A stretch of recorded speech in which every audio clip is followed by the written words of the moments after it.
নমস্কার প্রিয় দর্শক বন্ধু, আপনাদের সকলকে সম্পূর্ণা অ্যান্ড সোমাস কিচেনে স্বাগত জানাই। তা আজকে আমি খুব সহজ পদ্ধতিতে বাড়িতে থাকা কিছু উপকরণ দিয়ে লোভনীয় চিকেন চাপ করে দেখাবো। তো তার জন্য এখানে আমি 1 চামচ পোস্ত, 2 চামচ চারমগজ আর 10-15টা কাজু বাদাম নিয়ে তার মধ্যে 2টো কাঁচা লঙ্কা দিয়ে এটাকে একটা পেস্ট তৈরি করে নিতে হবে। তারপর আমি 1 কিলো এখানে চিকেন ভালো করে ধুয়ে জল ঝরিয়ে নিয়েছি। নিয়ে এতে 2 চামচ রসুন বাটা, 2 চামচ আদা বাটা, হাফ কাপ ফেটানো টক দই, 1 চামচ কাশ্মীরি গুঁড়ো লঙ্কা আর সেই কাজু চারমগজ আর পোস্ত বাটাটা এর মধ্যে দিয়ে দিলাম।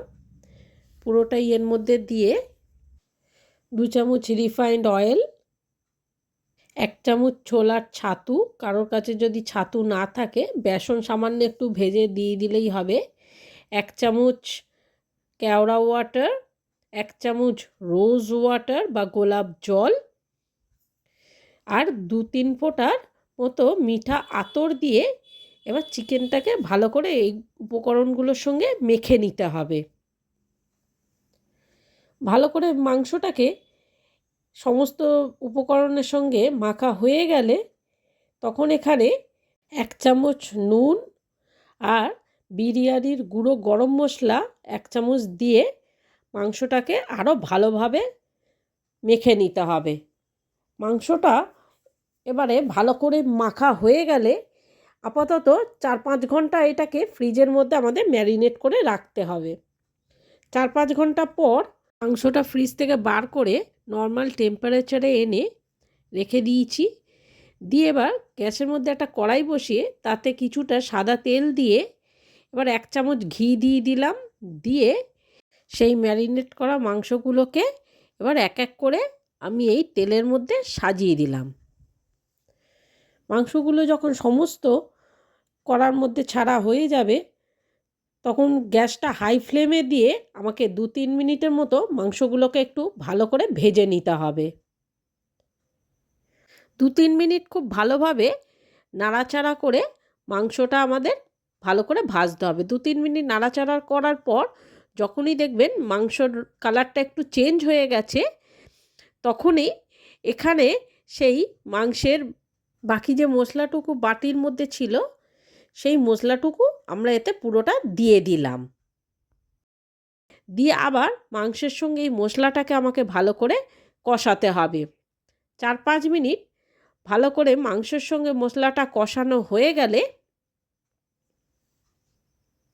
তখন এতে সেই যে বাটিতে মাংসটা ছিল সেই মশলা ধুয়ে কিছুটা জল আমি এতে দিয়ে দিলাম। এতে খুব বেশি জল দেয়া যাবে না, কারণ এটা তো শুকনো গ্রেভি টাইপের হবে, তাই খুব বেশি জল দিতে হবে না। সেই অল্প খানিকটা জল দিয়ে কিছুটা নাড়াচাড়া করে নিয়ে আমাকে এখানে চাপা দিয়ে দিলাম 15 মিনিটের জন্য। 15 মিনিট পর চাপা খুলে একটু নেড়ে চেড়ে দিতে হবে, নাহলে মাংসটা তলায় ধরে যাবে। আবার মাংস থেকেও কিছুটা জল বেরিয়েছে দেখুন। এবার চিকেনটা একটু ভালোভাবে আমি নাড়াচাড়া করে দিলাম। এই সময় আমি একটু নুনটা টেস্ট করে একটু কম হয়েছিল, সেই জন্য আবার এখানে একটু হাফ চামচ আমি নুন দিয়ে দিলাম। হাফ চামচ নুন দিয়ে আবার ভালোভাবে নেড়েচেড়ে 10 মিনিটের মতো চাপা দিয়ে দিয়েছিলাম। 10 মিনিট পর ঢাকা খুলে দেখতেই পাচ্ছেন অনেকটাই ঘন হয়ে গেছে এখানে গ্রেভিটা। এই সময় আমাদের গ্যাসটা একদম লোতে দিয়ে 1 চামচ ঘি এর মধ্যে অ্যাড করে দিলাম।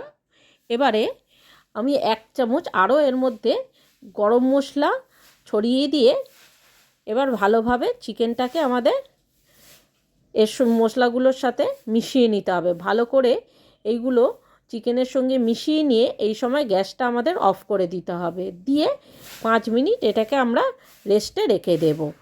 5 মিনিট পর দেখতেই পাচ্ছেন আমাদের চিকেন চাপ একদম রেডি হয়ে গেছে। এটাকে আপনারা বিরিয়ানি কিংবা লুচি, নান, পরোটা যেটার সঙ্গেই আপনাদের পছন্দ তার সঙ্গেই আপনারা এটাকে খেতে পারবেন। তো দেখুন আমাদের চিকেন চাপটা এখানে সার্ভ করা হয়ে গেছে। এটা যেমন লোভনীয় দেখতে হয়েছে, তেমন এটা খেতেও দুর্দান্ত স্বাদের হয়ে থাকে। তো বন্ধুরা, আপনাদের যদি আমার এই রেসিপিটি ভালো লাগে থাকে তাহলে অবশ্যই আমার চ্যানেলটি সাবস্ক্রাইব করে একটা লাইক দেবেন, আর অবশ্যই কমেন্ট করে জানাবেন আপনাদের এই রেসিপিটি কেমন লেগেছে। তা আপনারাও বাড়িতে অবশ্যই ট্রাই করে দেখুন।